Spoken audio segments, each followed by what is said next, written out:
South ఇండియాలోనే అతి తక్కువ ధరలకి రత్నాలనందించే ఏకైక సంస్థ 6JVR. పెళ్లికి బాజా మోగింది, కుమారి శ్రీమతి కానుంది. ఆ పాట మరవరి కోసము కాదు, మన ట్రెండ్ సెటర్ బరెలక కోసమే. తెలంగాణ ఎన్నికల ముందు ఎవరికీ తెలియని ఈమె ఒక్క నామినేషన్తో తెలుగు స్టేట్స్లో ఫేమస్ అయిపోయింది. ఎన్నికల తర్వాత కాస్త మీడియా ముందుకు రావడం తగ్గించిన అక్క తాజాగా పెళ్లి చేసుకుంటున్నట్లు వీడియో రిలీజ్ చేసి షాక్ ఇచ్చింది. వరుడు ఎవరు, పెళ్లి ఎప్పుడు అనే ప్రశ్నలకు సమాధానం కూడా ఓ వీడియోతో క్లారిటీ ఇచ్చింది. వీరి ప్రీ వెడ్డింగ్ వీడియో రిలీజ్ చేసి వరుడిని రిలీజ్ చేసింది.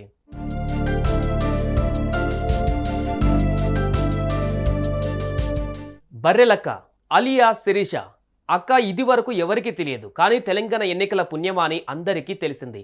నిరుద్యోగుల కోసం ఎమ్మెల్యే అయ్యి వారికి ఉద్యోగాలు వచ్చేలా చేస్తానంటూ కొల్లాపూర్ నుండి నామినేషన్ వేసింది. ఆ తర్వాత మీడియా చూపు ఆమెపై పడింది. ఫలితంగా ఫేమస్ అయింది.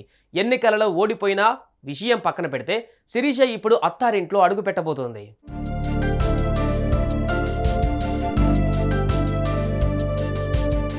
మార్చి 28న శిరీష వెంకటేష్ను పెళ్లి చేసుకోబోతోంది. వెంకటేష్కు శిరీషకు ఇదివరకే పరిచయం ఉండగా అది పెళ్లి పీటల వరకు వెళ్ళింది. తాజాగా శిరీష రిలీజ్ చేసిన శుభలేఖలో అన్ని డీటెయిల్స్ తెలియజేయగా ఇప్పుడు మరో తన ప్రీ వెడ్డింగ్ వీడియో రిలీజ్ చేసింది.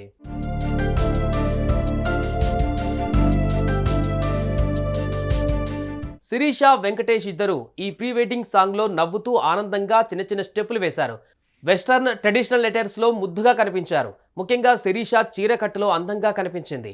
హైదరాబాద్లో ఉన్న టాప్ ప్లేస్లో వీరు చట్టాపట్టాలేసుకొని తిరిగినట్లుగా సాంగ్ను చిత్రీకరించారు.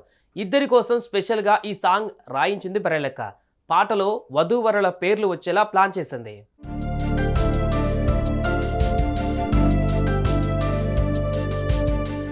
శిరీష ఫైనల్లీ పెళ్లి చేసుకోబోతుంది. కొత్త జీవితంలోకి అడుగు పెట్టబోతుంది.